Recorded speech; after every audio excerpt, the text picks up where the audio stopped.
In September 1972, Rio de Janeiro Santa Teresa district woke slowly on that Monday morning. The heat was already heavy at 8 a.m.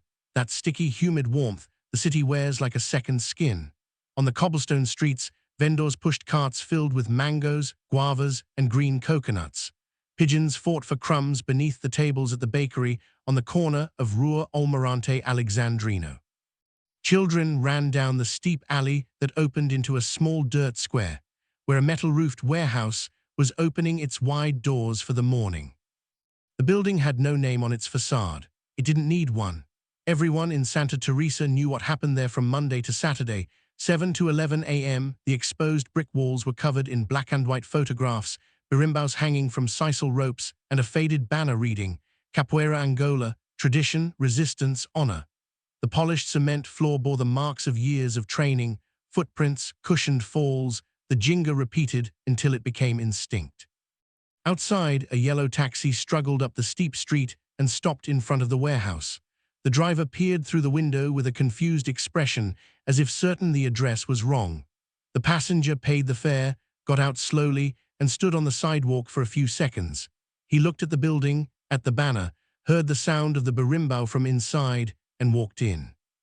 Her name was Valdete Santos Ferreira, 31 years old, 172 cm, 74 kg of muscle trained since age 7 in the cultural Quilombo of São João del Rei, where capoeira was neither sport nor tourist attraction. It was survival encoded in movement.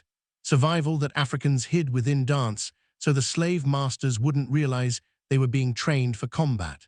Valdete had learned capoeira before she learned to read.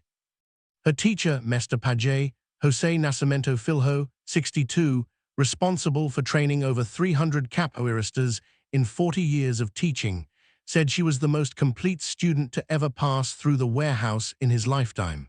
That wasn't easy praise. Mestre Pajé didn't give easy compliments. At 20, Valdete had won 3 consecutive regional capoeira challenges in Salvador, something no woman had ever done before.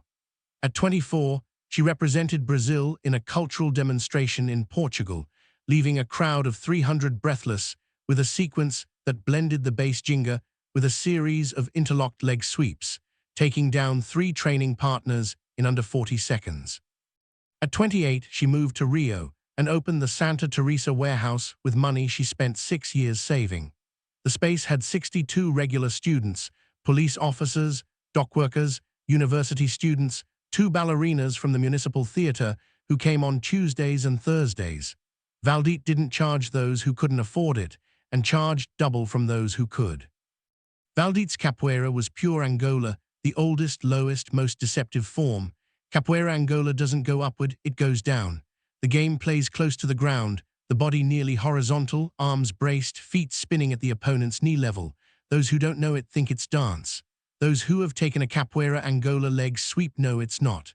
Her philosophy was simple. The floor is capoeira's territory. Any martial art that requires distance and verticality to function is lost when the game drops low. She was right. That September of 1972, Valdete Santos Ferreira had not lost a single challenge in 14 years of capoeira.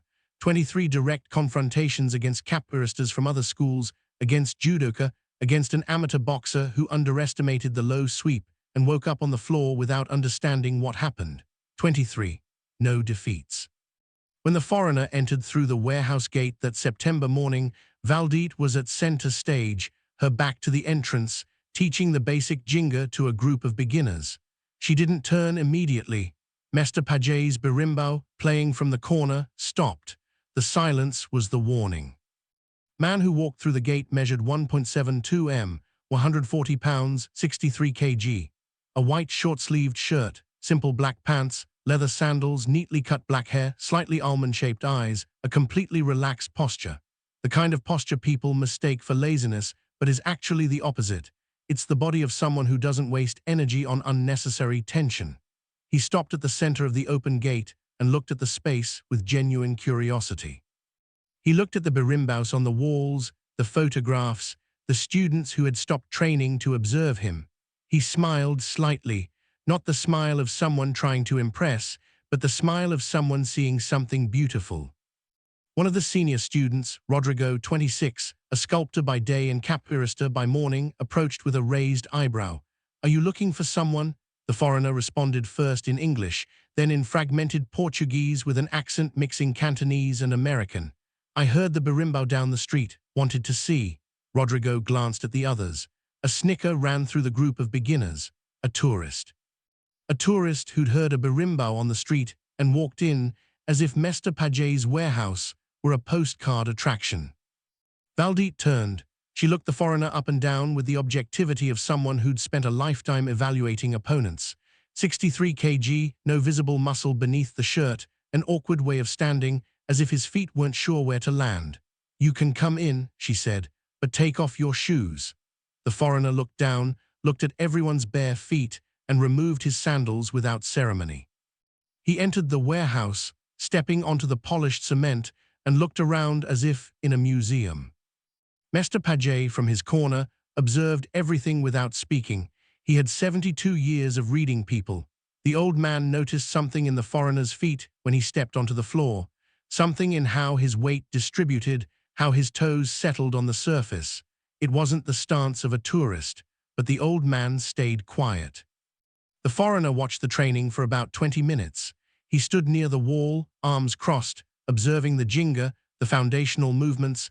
The circle Valdete opened for the advanced students. When the berimbau played and two experienced capoeiristas entered the game, he leaned slightly forward, a detail no one noticed except Mestre Paget. After the roda Valdete approached, she was drying her hands on a towel, wearing the expression of someone who already knows what's going to happen. "Where are you from?" she asked. "San Francisco," he said. "Do you train anything?" A 2-second pause. "Something." Rodrigo laughed openly. One or two students smiled. Valdete didn't. "Want to try?" she asked. It wasn't a friendly offer, it was an assessment. The foreigner looked at the empty circle in the center of the warehouse, looked at the berimbau in Mestre Paget's hands, looked at Valdete. "All right," he said. At that moment, Rodrigo voiced what everyone was thinking. "She's going to take you down in 20 seconds, he said, laughing without malice, as if announcing the obvious result of a simple equation. Valdete didn't deny it. She just watched the foreigner with that closed expression of perpetual evaluation. The foreigner looked at Rodrigo, then at Valdete. 20 seconds is a long time, he said, and it wasn't clear in that moment if he was agreeing with Rodrigo or disagreeing. The circle was opened. Mestre Paget began playing the berimbau at a slow rhythm, the Angola rhythm, the one that seems gentle but hides the trap in the next beat. Two students clapped at the sides.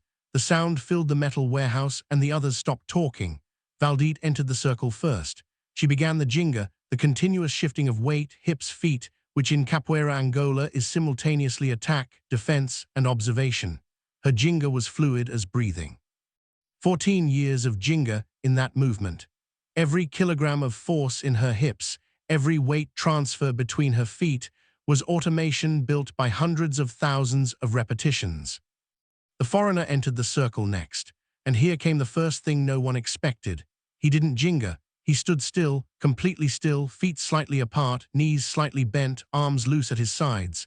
No capoeira movement, no attempt to imitate the jinga. He stood still, watching Valdete with absolute attention, as if the only object in the world was her moving body. Rodrigo snorted, "Doesn't even know how to jinga." Mestre Paget stopped playing for half a second, then continued. Valdete advanced with her first sequence, an ow, the sideways roll typical of Capoeira Angola, nearly crawling, throwing the body sideways, and positioning the foot for a low sweep to take out the opponent's base. It was an elegant, fast movement, extremely difficult to defend for those unfamiliar with capoeira because its trajectory doesn't come from above like a conventional kick. It comes from the side and below, where eyes trained for conventional fighting aren't accustomed to looking. Valdete's foot passed within 10 cm of the foreigner's ankle. Passed. He had moved from his position with a 40 cm lateral step. A leap. Without retreating, without any elaborate movement, just one step. At the exact moment her foot arrived, as if he knew exactly where it would be before it got there. Valdete recomposed herself in half a second and looked at him. For the first time, her expression changed, not much, just a slight widening of the eyes. She advanced again, this time with the sequence that had taken down the amateur boxer 2 years before.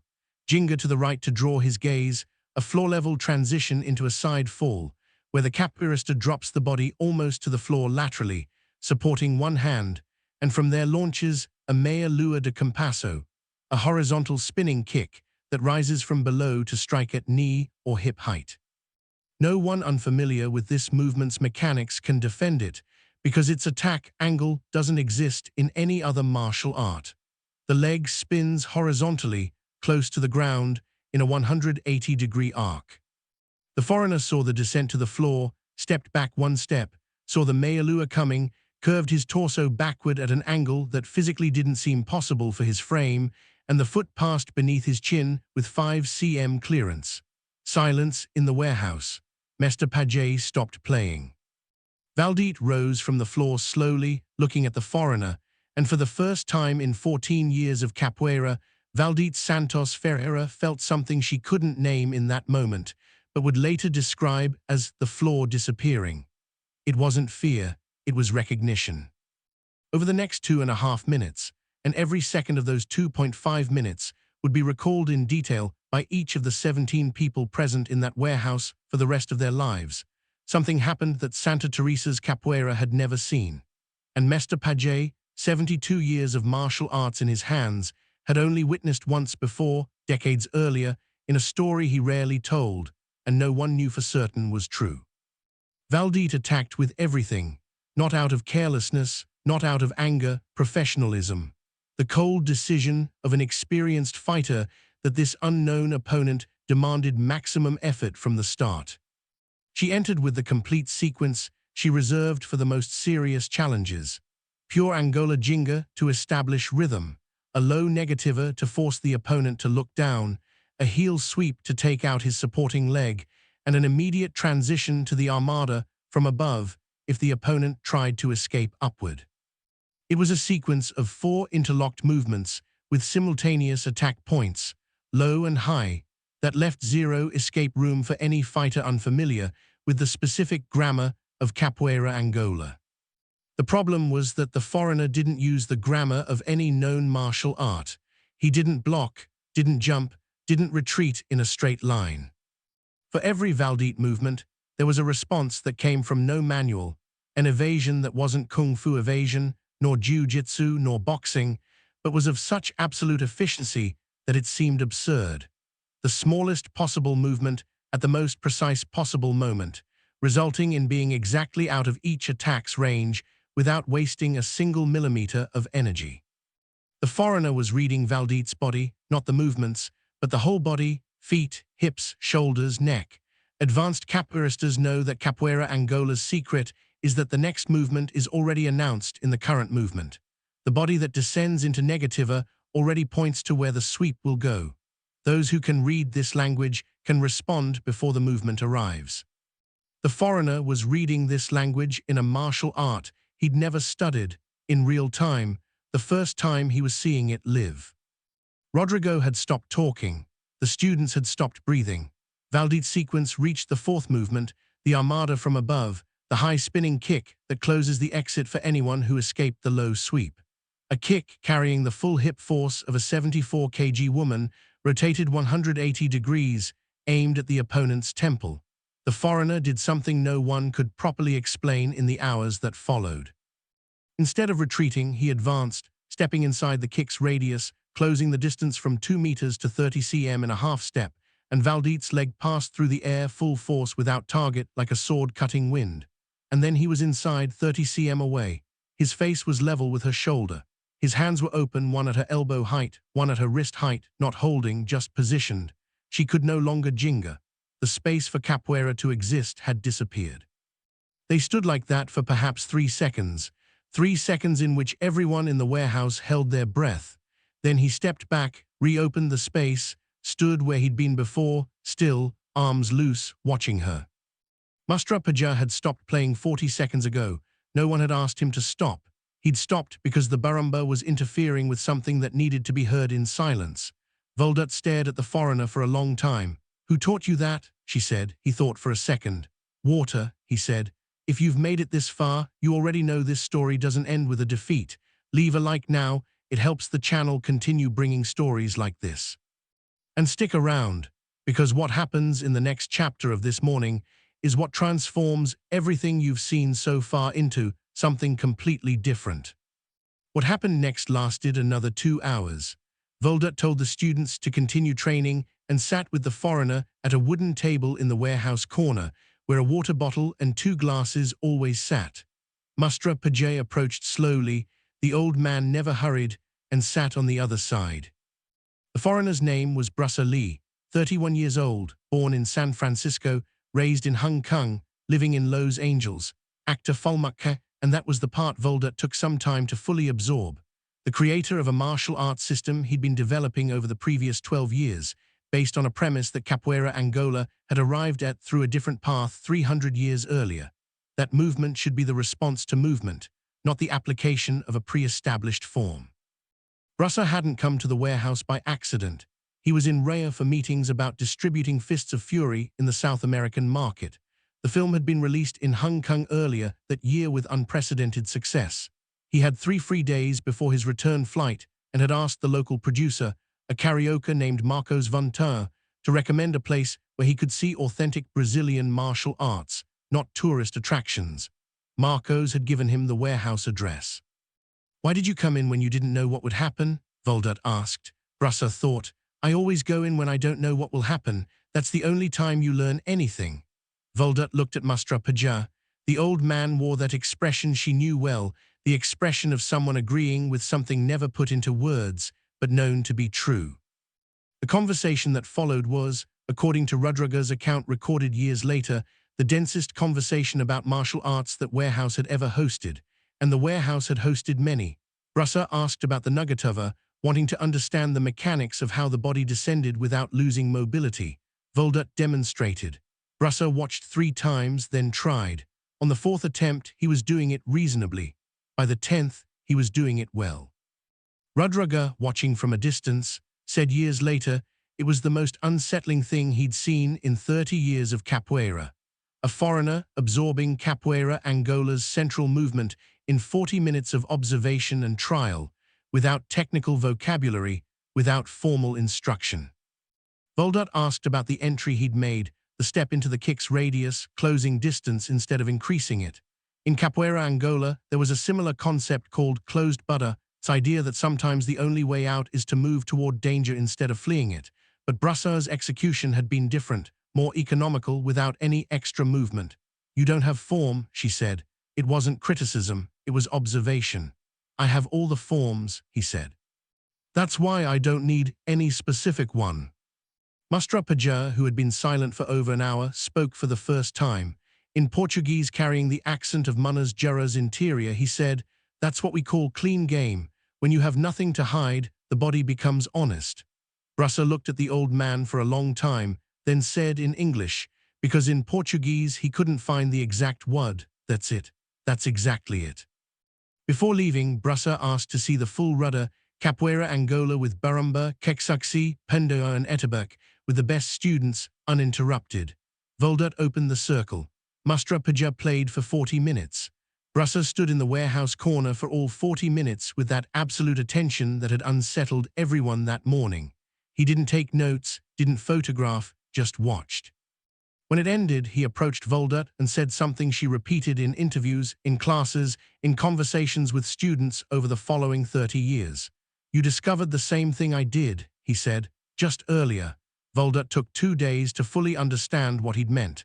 When she did, she went to Mestre Pajay. The old man said, "I know, I saw it from the moment he stepped on the floor." Valdete Santos Ferreira continued teaching Capoeira Angola in Santa Teresa for another 28 years, until 2000, when the warehouse was expropriated for an urban renewal project that never materialized. She trained over 400 students and never lost a challenge. In 1987, in an interview for a martial arts magazine published in Sao Paulo, she was asked about the most important moment of her career.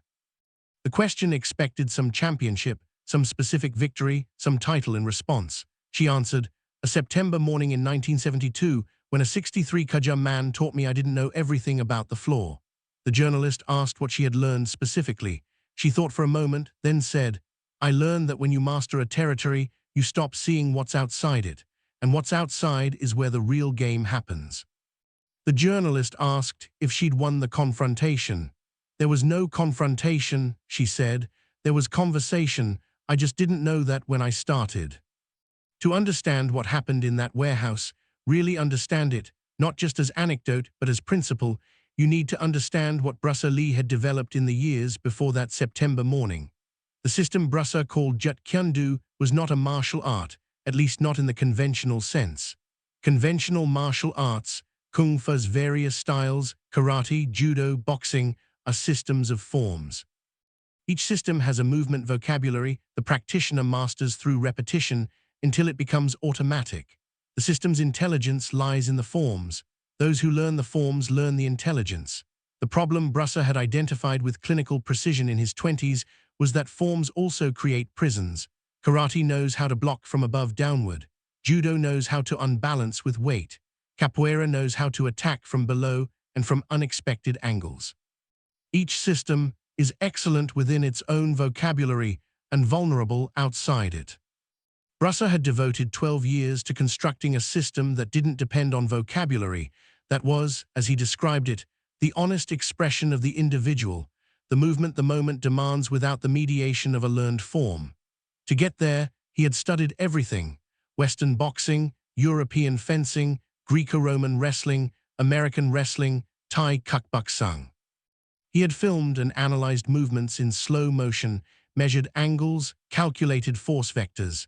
He had spoken with physicists about biomechanics, and he had arrived at a conclusion that Capoeira Angola had reached through a different path, from a completely different historical necessity 300 years earlier. Capoeira Angola was born in Brazil between the 16th and 17th centuries, created by enslaved Africans who needed to train combat without the masters realizing it was combat. The solution was to hide martial art within dance. Attack movement looks like dance, defense looks like play. The whole system is built on ambiguity. You never quite know if the next movement is a strike, an evasion, or a trap. Capoeira Angola's form is not a fixed form. It's a form that simulates having no form. That's why Mestre Paget stopped playing when he saw Bruce step on the floor. He recognized the principle: two completely different paths, one from Taoist philosophy of emptiness and adaptation, the other from the survival necessity of enslaved people in colonial Brazil, had reached the same place. The idea that the greatest freedom in confrontation is having no form the opponent can anticipate. Water, Bruce had said that morning when Valdete asked who taught him. Water has no form. Water takes the shape of the container. Put it in a cup, it becomes the cup. Put it in a bottle, it becomes the bottle. Put it in boxing, it becomes boxing. Put it in capoeira, it becomes capoeira. You can't hold water because it has no form to be held. Capoeira Angola had discovered this through the necessity of surviving slavery. Bruce had discovered it through 12 years of systematic study of combat biomechanics. Valdete had spent 14 years being the best in her territory, and that September morning, a 63 kg man had entered her territory and made the territory disappear. Not with greater force, not with superior technique within capoeira's vocabulary, but with the complete absence of fixed vocabulary. This was not defeat, it was demonstration. There's one final part to this story worth telling. On the afternoon of that same day, Bruce returned to his hotel in Leblon, the Hotel Murama on Avenida Atlantica. In his notebook, a black-covered notebook now in the Bruce Lee Foundation archive in Los Angeles, there's an entry dated September 1972, with no specific day, featuring 4 lines in English later translated and published in 1975 after his death. A loose translation reads, Rio de Janeiro, Capoeira Angola, I met the floor today.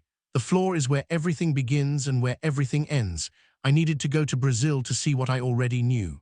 And below, in larger letters, a phrase not explained in any other entry, Valdete knows, the old man knows too, they got there first. Mestre Paget passed away in 1989, at age 81, still playing berimbau on Monday mornings. His students say that in his final years, when asked what the strangest moment of his life had been, he always gave the same answer: a morning when a thin man walked through the warehouse gate, took off his sandals carefully, and stepped onto the capoeira floor as if he already knew what he'd find there. I saw it in his feet, the old man would say. Feet that know the floor are in no hurry. His feet had no hurry at all. Valdete taught Capoeira until 2000. She then spent another 12 years giving lectures at universities, telling the story of Capoeira Angola as cultural resistance, as philosophy encoded in movement, as survival technology that 300 years of history had failed to erase. In all those lectures, at some point, she would tell the story of that September morning in 1972, and she always ended with the same phrase, one a student captured on a cell phone at a 2009 lecture at UFRJ, which circulated for years in Brazilian capoeira groups. He didn't teach me anything I didn't know. He taught me I didn't know how much I knew. What that September 1972 morning in Santa Teresa has to tell us goes far beyond martial arts. It goes beyond the confrontation between two fighting styles, two countries, two traditions. What happened in that metal-roofed warehouse smelling of cement and berimbau, with 17 people in silence around a circle that stopped being a circle and became conversation. It's something that rarely happens in anyone's lifetime. It's the moment you encounter someone who reached the same place you did by a completely different path. And when that happens, there's no defeat, no victory, there's recognition. Valdete had spent her life building excellence within a territory. Bruce had spent his life building excellence independent of any territory. And on the morning the two met, what remained wasn't the memory of who was better. It was the memory that two different systems of seeking truth had arrived at the same conclusion. The most perfect movement is the one that doesn't announce what it will be. Capoeira Angola says, "Deceive to survive." Bruce Lee said, "Be water." Water deceives because it has no form to anticipate. The language was different. The truth was the same. If this story made you see Bruce Lee differently, imagine what you'll discover going deeper. In the video description, you'll find our ebook, which has been a sales success and receiving many positive reviews. The Secret Code of Bruce Lee, Real Philosophies, Training, Diet, and Mental Discipline that Made Him a Legend. Use the code for your exclusive subscriber discount. And if you're a fan or collector, check out our exclusive products in the description, things you won't find elsewhere. Now, if this video was worth your time, leave a like, write true, in the comments so I know you stayed with me until the end, and subscribe to the channel. There's much more about the dragon coming. See you in the next video.